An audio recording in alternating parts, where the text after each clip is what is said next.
চলে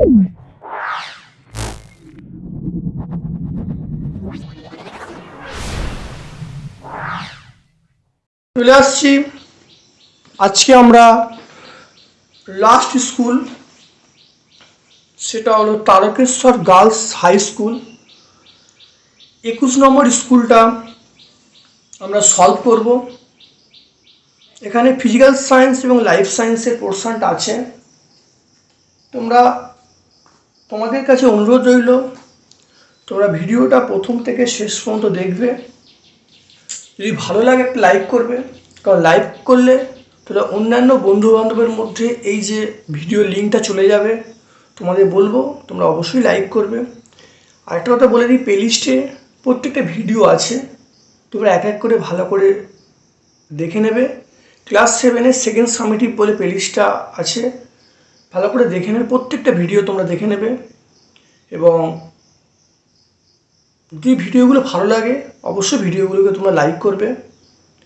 চ্যানেলটা যারা সাবস্ক্রাইব করোনি এখনই, তারা চ্যানেলটা সাবস্ক্রাইব করে নেবে।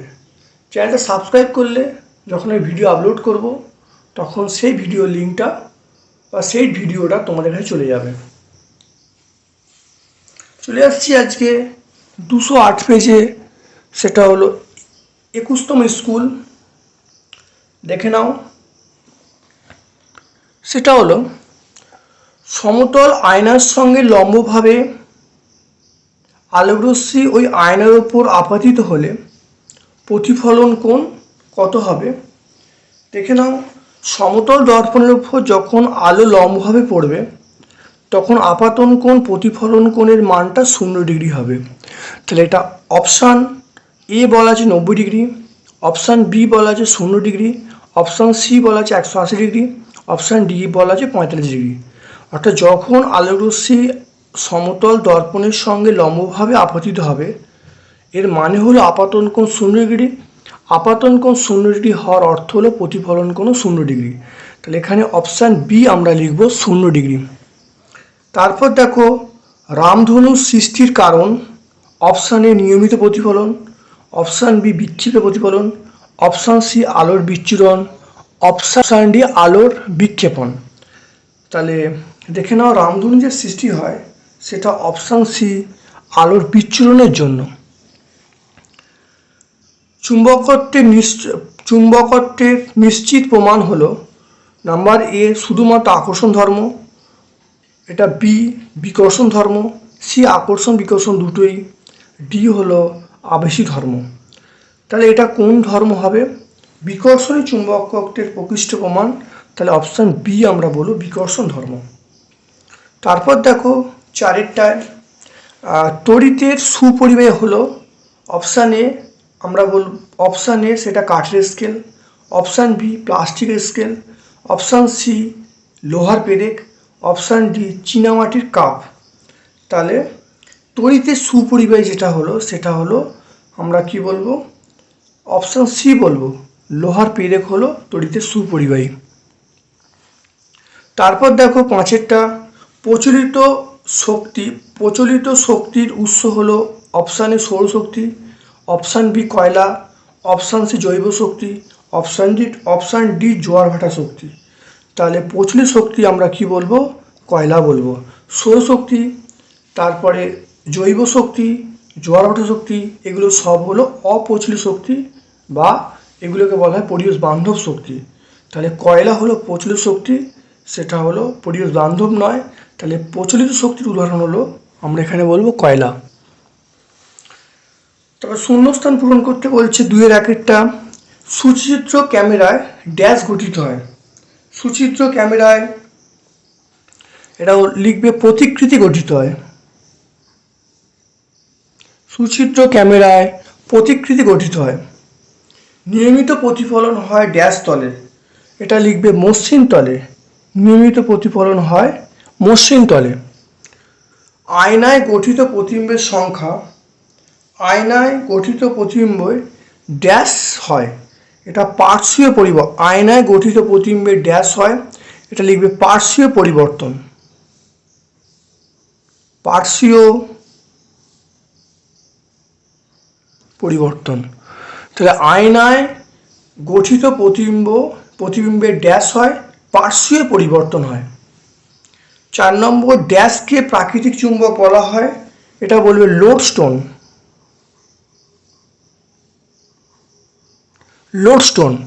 লোডস্টোনকে প্রাকৃতিক চুম্বক বলা হয়।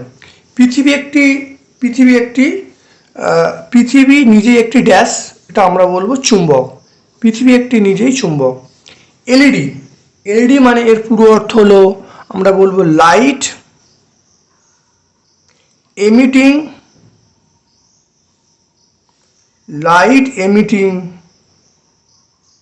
ডায়োড। এলইডি পুরো অর্থ হলো লাইট এমিটিং ডায়োড। 3-এর 1-এরটা দেখে নাও,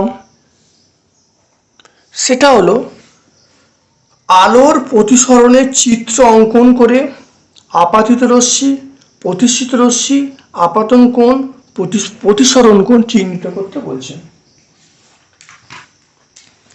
দেখে নাও, এটা হলো ঘন মাধ্যম, এটা লঘু মাধ্যম। আলোরশ্মি ঘন মাধ্যম থেকে আসছে লঘু মাধ্যমে, দেখো বিভেদ তল অভিলম্ব থেকে দূরে সরে গেছে। আলোরশ্মি ঘন মাধ্যম থেকে লঘু মাধ্যমে আসছে, তাহলে অভিলম্ব থেকে দূরে সরে গেছে, তাহলে এটা হলো আপাতন কোণ, এটা প্রতিসরণ কোণ, এটা ঘন মাধ্যম, এটা লঘু মাধ্যম, আর এটা হলো বিভেদ তল। তাহলে দেখো আপাতিত রশ্মি কোণটা পিকিউ আপাতিত রশ্মি, কিউআর হলো প্রতিসৃত রশ্মি, আর এ বি হলো বিভেদ তল, আর এন কিউ এন ড্যাশ এটা আমরা অভিলম্ব বলবো, আপাতন কোণ আই, প্রতিসরণ কোণ আর। তাহলে এটা সব লেখা হয়েছে, দেখে নাও, এটা পরীক্ষায় লিখে দেবে, তোমরা 2 মার্কস পেয়ে যাবে।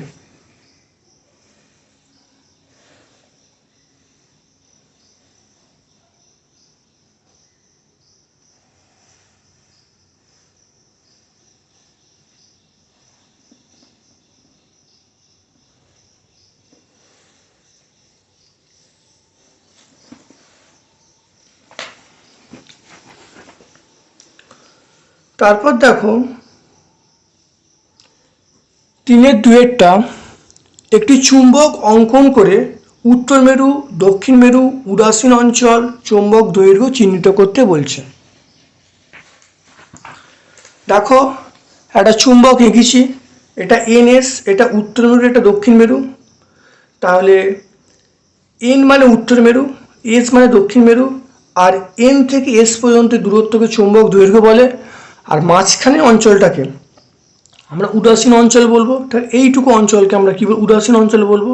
তো এটাই পরীক্ষা এঁকে দেবে, তোমরা 2 মার্কস পেয়ে যাবে।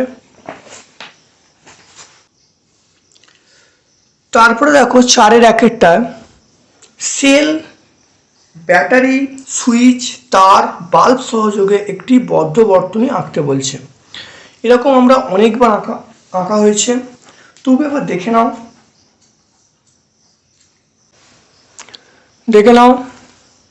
এটা বাল্ব, এটা সেল, এটা সুইচ, এটা তার। তাহলে এটা হলো বাল্ব, বিটা তড়িৎ কোষ বা ব্যাটারি, সিটা আমরা সুইচ বলছি, আর ডিটা পরিবাহী তার বলছি। আর মনে রাখবে বদ্ধ বর্তনী বলতে আমরা এই সুইচের পোর্শনটা পুরো এখানে ঠেকিয়ে রাখবো। তাহলে এই দুটো পয়েন্ট আমরা স্পেস রাখবো না, কোনো ফাঁকা রাখবো না। বদ্ধ বর্তনী বলতে এই দুটো পুরো একদম টাচ করে থাকবে। তাহলে ছবিটা তোমরা আঁকবে, আঁকার পরে তোমরা এই দুটো পয়েন্ট এর সঙ্গে এই পয়েন্টগুলো টাচ করে দেবে। তাহলে করে দিলে উত্তর হয়ে যাবে। এটা আমরা করব, এটা আমরা 19তম স্কুলে করেছিলাম। তাহলে বদ্ধ বর্তনী বলতে যে বর্তনীর মধ্যে কারেন্ট যাবে, তাহলে এইটা আমরা যখন বলবো তখন এটাকে আমরা ক্লোজ করে দেবো।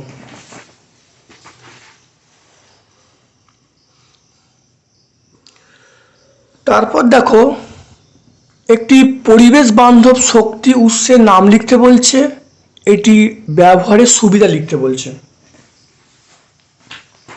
বান্ধব যে শক্তির আমরা নাম বলবো সৌরশক্তি বলবো, তাহলে সুবিধা বলবো। তাহলে প্রথম হলো পরিবেশ বান্ধব শক্তির নাম হলো সৌরশক্তি। এর সুবিধা কি? 1 নম্বর সুবিধা হলো এটা হলো নবীকরণযোগ্য, দূষণহীন। 2 নম্বর হলো এই শক্তি উৎপাদন ব্যবস্থার রক্ষণাবেক্ষণ খরচ অনেক সামান্য বা অনেক কম। আর 3 নম্বর পয়েন্ট হলো সৌরশক্তি আবদ্ধকারী উপাদানগুলি ছোট জায়গার মধ্যে বসানো যায়।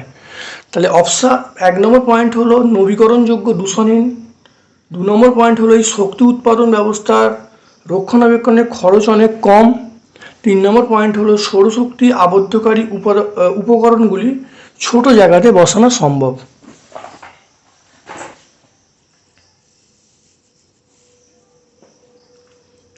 তারপর দেখো আমরা লাইফ সায়েন্সের পোর্শনে চলে আসছি।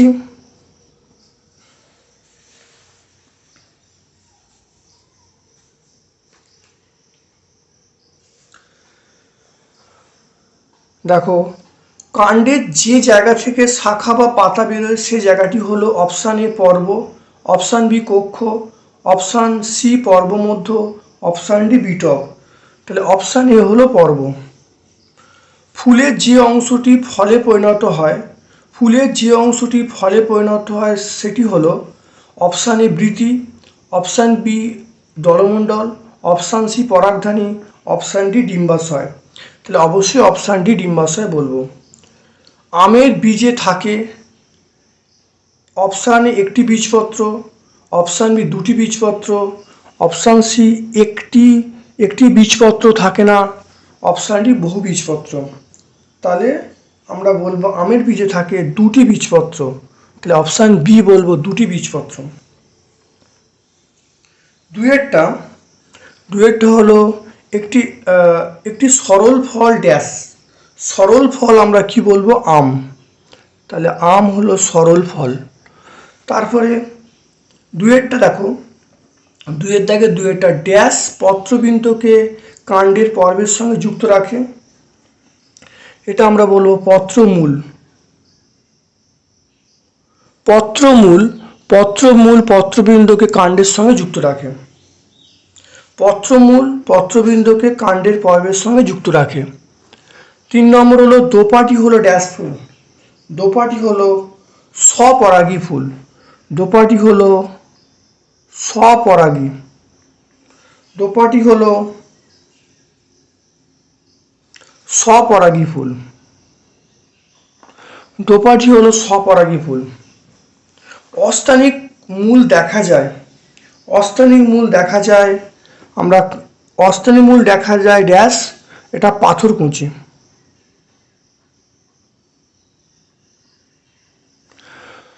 অস্থানিক মূল দেখা যায় পাথরকুচি। 3-এর 1-একটা স্বপরাগযোগ কাকে বলে? স্বপরাগযোগের সুবিধা অসুবিধা বলতে বলছে।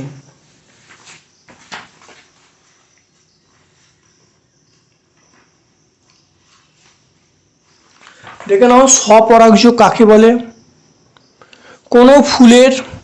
কোনো ফুলের পরাগরেণু যখন ওই ফুলের গর্ভমুণ্ডে অথবা একই গাছের অন্য ফুলের গর্ভমুণ্ডে পড়ে তখন এই ঘটনাকে স্বপরাগযোগ বলে।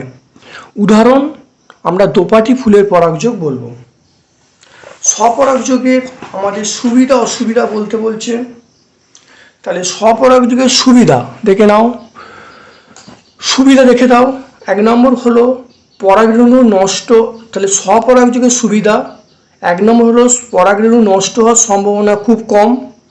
2 নম্বর হলো প্রজাতির বিশুদ্ধতা বজায় থাকে। 1 নম্বর হলো পরাগরেণু নষ্ট হওয়ার সম্ভাবনা কম। 2 নম্বর হলো প্রজাতির বিশুদ্ধতা বজায় থাকে। আর অসুবিধা কি?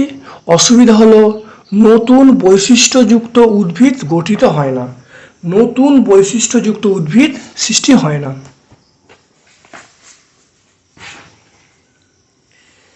দেখো 3-এর 2-এর প্রশ্নটা, সেটা হলো অভিশোভন কাকে বলে? জীবজগতে অভিশোভনের 2টি গুরুত্ব লিখতে বলছে। দেখে নাও, খুব ইম্পর্টেন্ট প্রশ্ন।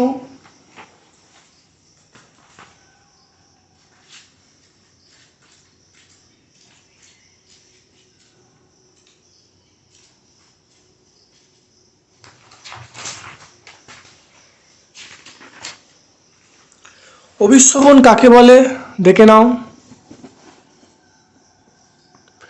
যে ভৌত পদ্ধতিতে অর্ধবেদ্য পর্দার মাধ্যমে কম ঘনত্বের দ্রবণ থেকে বেশি ঘনত্বের দ্রাবকের অণুগুলো ছড়িয়ে পড়ে তাকে অভিশোভন বলে। যে ভৌত পদ্ধতিতে অর্ধব্যাপ্ত পর্দার মাধ্যমে কম ঘনত্বের দ্রবণ থেকে বেশি ঘনত্বের দ্রাবকের অণুগুলো ছড়িয়ে পড়ে তাকে অভিশোভন বলে।